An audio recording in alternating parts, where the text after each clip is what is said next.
Welcome to this edition of IBFD Tax News and Views, bringing you the week's tax news in a nutshell. I'm Ms. Medenijs, Tax Technical Coordinator at IBFD, and with me for a Beyond the News interview is Stuart Gibson, IBFD Chief Editor Global News in Washington, D.C. On today's show, the UN Committee of Experts on International Cooperation in Tax Matters ends its 4-year term in style, releasing 3 new handbooks and approving a new Article 12b to the UN Model Treaty on Automated Digital Services. The EU ratifies the EU-UK Trade and Cooperation Agreement, marking the end of the Brexit divorce. And, in times of economic trouble, more and more countries are seeking comfort in wealth taxes and progressive income tax systems. These and more, including Stuart Gibson's interview with Philip Baker, barrister and Queen's Counsel at the Field Court Tax Chambers in London, and visiting professor at Oxford University, coming up on IBFD Tax Takes.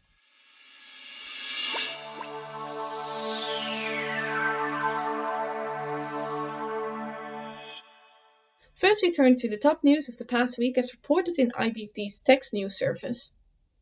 In a sweeping proposal to provide relief to workers and families, the White House last week unveiled President Biden's plan for U.S. individual tax reform.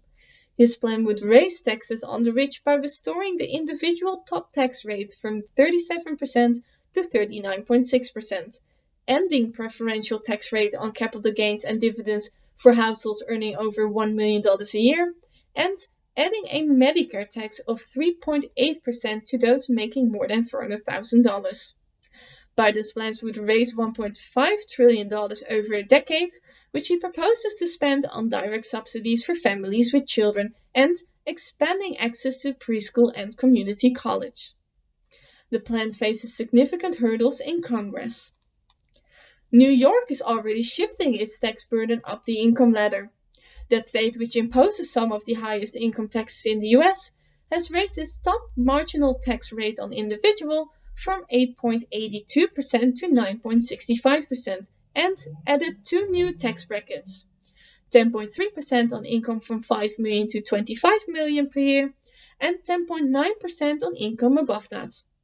And New York has not spared businesses from higher rates, raising its top corporate franchise tax rate from 6.5% to 7.25%.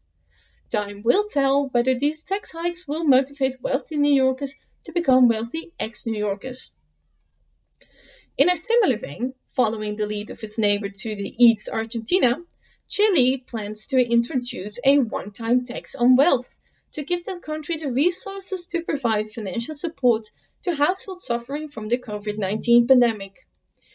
The tax would be levied at 2.5% on net worth exceeding $22 million.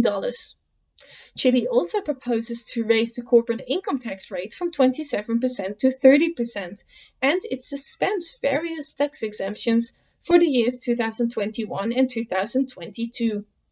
Colombia may follow a similar path to fight poverty and inequality, but in response to protests and riots, the government has withdrawn the proposal to establish progressive corporate income tax rates and eliminate the reduced sectoral corporate income tax rate of 9%. The government promises the new bill will include surcharges on corporations and wealthy individuals, among other reforms. The current UN Committee of Experts on International Cooperation in Tax Matters has just concluded its term, and it ended with a bang. During the past 4 years, the committee built a legacy as a major player in international taxation, releasing new handbooks, reports, and manuals. Most recently, its handbooks on dispute avoidance and resolution, selected issues for taxation on extractive industries by developing countries, and carbon taxation for developing countries. But none of those achievements is likely to rival the committee's introduction of a major addition to the 2017 UN Model Treaty, the just approved Article 12b on automated digital services. The biggest question now is whether the committee's work will influence the OECD as it seeks to reach consensus on tax challenges arising from digitalization. Speaking of digital services, just when you thought that digital service taxes were the principal province of countries in Europe, Canada has entered the picture. As part of its just-released budget, the Trudeau government has proposed to introduce a 3% digital services tax starting in 2022. On top of that, Canada plans to attack base erosion and profit shifting by implementing an earnings stripping rule and improving its existing hybrid mismatch rule, better aligning Canadian corporate income tax rules with BEPS recommendations. To the south, the state of Connecticut is considering enacting a digital advertisement tax for taxpayers with revenues exceeding $100 million, similar to the groundbreaking Maryland legislation. This would make Connecticut the second US state to implement a digital advertising tax. Other US states, such as Oregon and Washington, are exploring options to tax digital marketing activities as well. 4 months after the UK officially left the European Union, the European Parliament finally signed off on the EU-UK Trade and Cooperation Agreement that has been provisionally applied as of January the 1st. The Free Trade Agreement marks the last step in the Brexit divorce proceedings and ensures a close partnership and level playing field in various areas, including VAT, state aid, tax avoidance, and tax transparency. And now moving on to other news. Kenyan businesses won an important, albeit temporary, victory in their court battle to overturn that country's new corporate minimum tax. The High Court suspended the implementation of the minimum tax until it can fully hear the challenges filed by a number of Kenyan businesses. While the Kenyan government has asked the court to reconsider its ruling suspending the tax, it has nonetheless offered tax credits to those who have already paid the minimum tax. Who says the taxman has no heart? Where many legislators have trouble keeping up to speed with societal developments, Puerto Rico seems to be ahead of the curve. With influencers taking over the world and challenging the traditional business models, the Puerto Rican Treasury has ruled that influencers must pay taxes on the goods and services they receive in exchange for promoting their benefactors. And finally, as if Greece and Turkey were not already at odds over culture and coffee, they are growing apart on tax rates. Greece has announced a reduction in corporate tax rates starting in 2022 from 24% to 22%. Turkey, meanwhile, is moving in the opposite direction, raising its corporate tax rates from 24% to 25% for the tax years 2020 and 2021. Some things will apparently never change. And now we go beyond the news for Stuart Gibson's interview with Philip Baker. Stuart?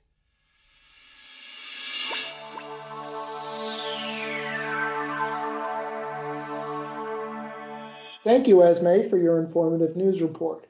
I'm Stuart Gibson, Chief Editor of Global News here at IBFD.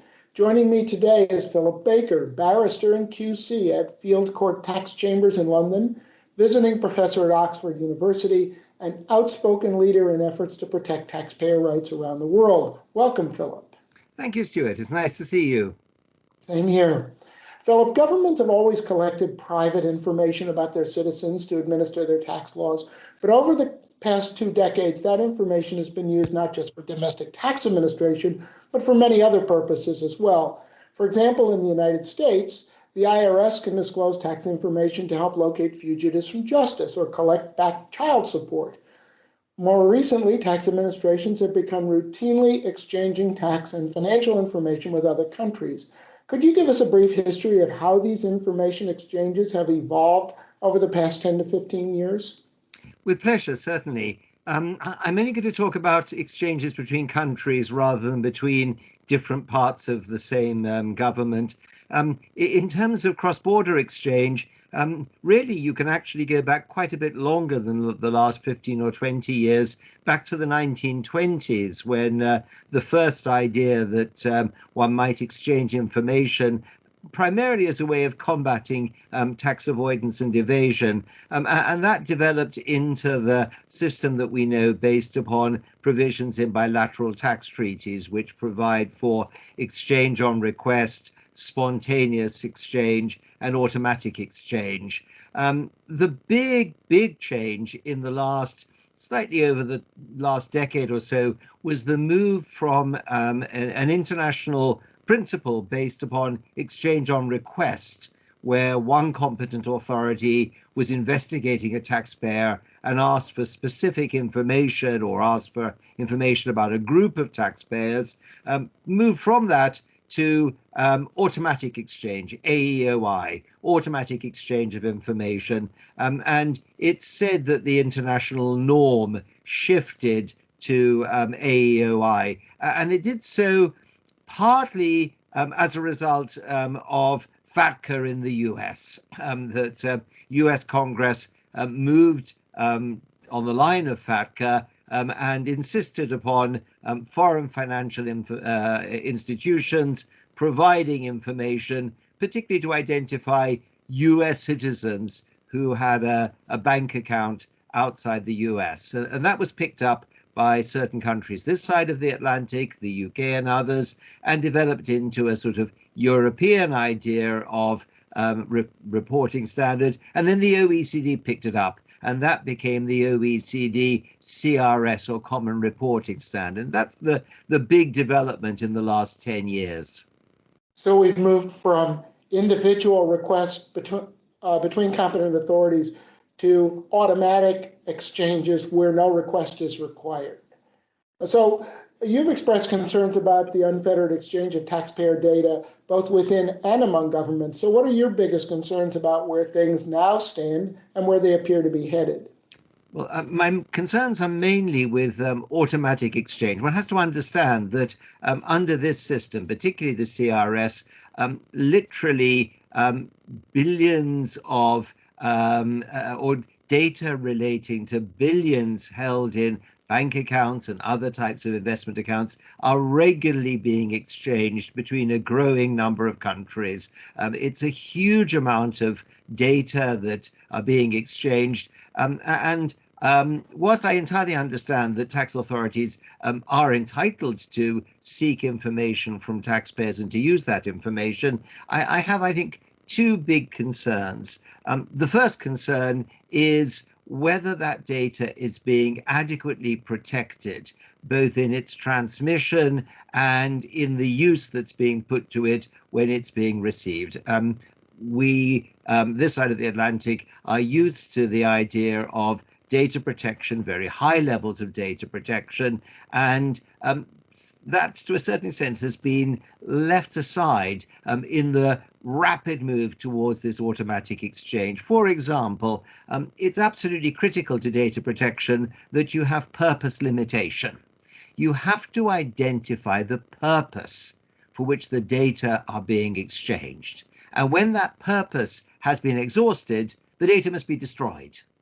And there's very little indication that between the tax authorities that has ever been appreciated as a critical element of data protection. I'm particularly concerned about the possibility of this data being hacked either by criminal elements or by non-benign governments. We do know that a significant amount of hacking can be traced back, it is believed, to certain governments. This data is a potential gold mine for criminal elements, including kleptomaniacal governments. Their information about all of the wealth held outside their country by the wealthier parts of the population of the country. That's a tremendous treasure trove. You know, if I was the leader of a non-benign government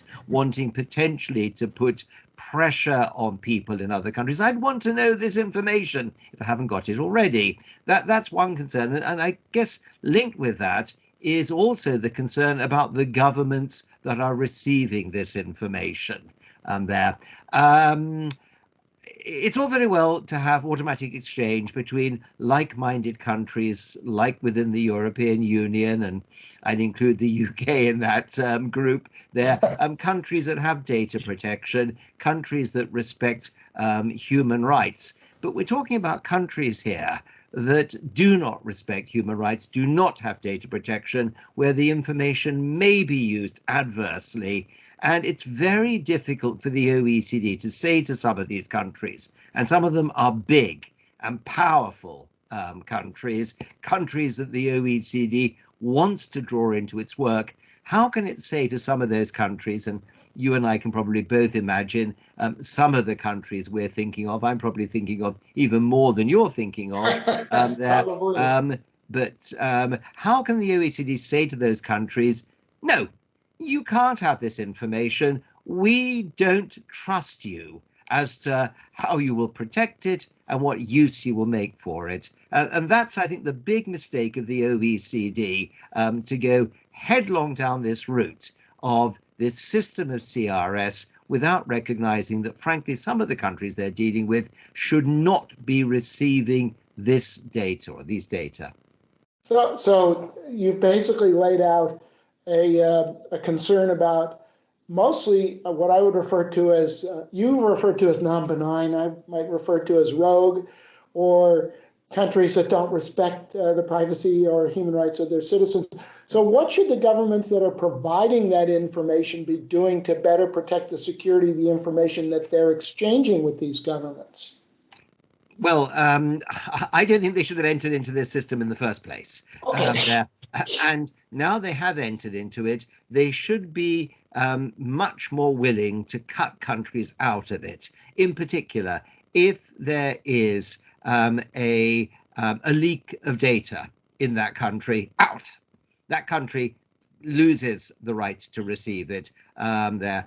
If that country is being sanctioned for other reasons, because of its abuse of human rights. If Magnitsky sanctions, for example, are being applied to that country, you're out there. And it can therefore be one of the ways in which governments can entice other governments to observe taxpayers' rights and to observe human rights generally by saying, if you're going to be what you call a rogue state, then do not expect us to be assisting you in your tax collections by giving you this information. Now, I don't believe the OECD is the right body to be doing that. And I don't think that the officials who are involved in this work at the OECD or with other countries are recognizing the importance of this check on the way this system is operating. So you would leave it primarily to the countries who are providing the information under the CRS regime to enforce the privacy, to cut other countries off if they're misusing the data. Well, who else would do it? I mean, you can't leave it to the OECD because the OECD wants these countries to participate in its tax work. And quite frankly, I'm not certain that the OECD would recognize a breach of human rights if it hit it in the face. One of the problems with the OECD is that, unlike the UN, the OECD does not have a human rights mandate. It's one of the reasons why the OECD should not be the leading body on international tax any longer. Human rights is a very important aspect of intergovernmental relations. The UN has a clear commitment to human rights. The OECD does not have that as part of its charter obligations because that's not what the OECD was set up to do. You're right about that. So that's a nice lead into my next question, so you've been working with the IBFD and our academic chairman, Pasquale Pistone, on a project called the Observatory on the Protection of Taxpayer Rights. So can you tell us a little bit about the work of the Observatory and some of the most recent findings about how governments protect or fail to protect taxpayer rights around the world?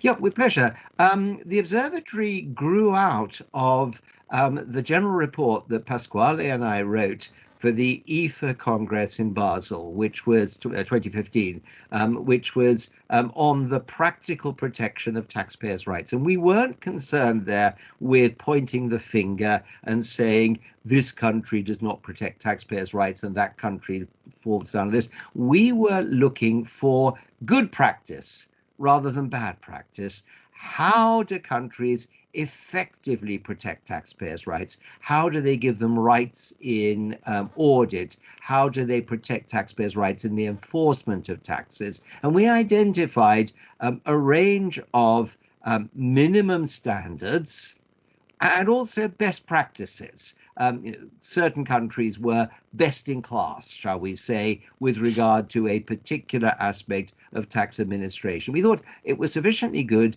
that we should advertise that. Now, the Observatory carries on that work by working through, I guess, well over 100 volunteer reporters from over 40 countries.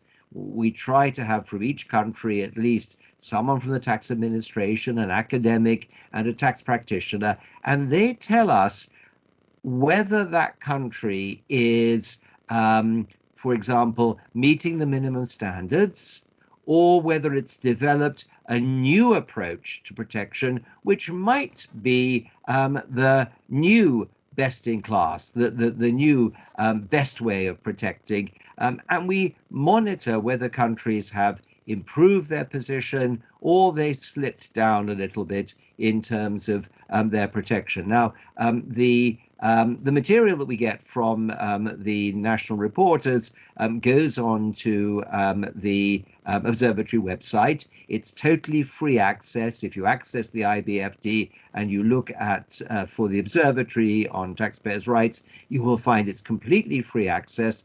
And there's an annual report which goes onto the website each year. It's just recently been completed for this year, looking back over the last 12 months to see what's happened in particular countries. For example, in the last year, there have been a number of cases from the European Court, for example, on applications for exchange of information on request and the right of the taxpayer or a third party to be heard, and what the duty is on the tax authority that receives the request in terms of checking that it's a valid request, checking that it's not being misused for any purpose. And so that's highlighted in the report for this year. I strongly urge anyone who's listening to this broadcast to go on to the website. It's free access and see what's there. There is a real cornucopia of information on that website. I appreciate the reference, and just for our viewers, it's ibfd.org. Type Observatory into the search box. It'll pop right up, because that's what I did to prepare for our conversation today, Philip. We could talk about this probably for another half hour, and unfortunately we're out of time. So that wraps up. Our guest today has been Philip Baker, barrister and QC at Field Court Tax Chambers in London. Philip, thank you so much for your time and for your tireless advocacy for taxpayer rights. It's been very good talking to you, Stuart. Nice to see you. That wraps up this week's edition of Tax Takes News and Views, the week's tax news in a nutshell. From Esme Denice and myself, thank you for watching. Here's hoping your week is not too taxing.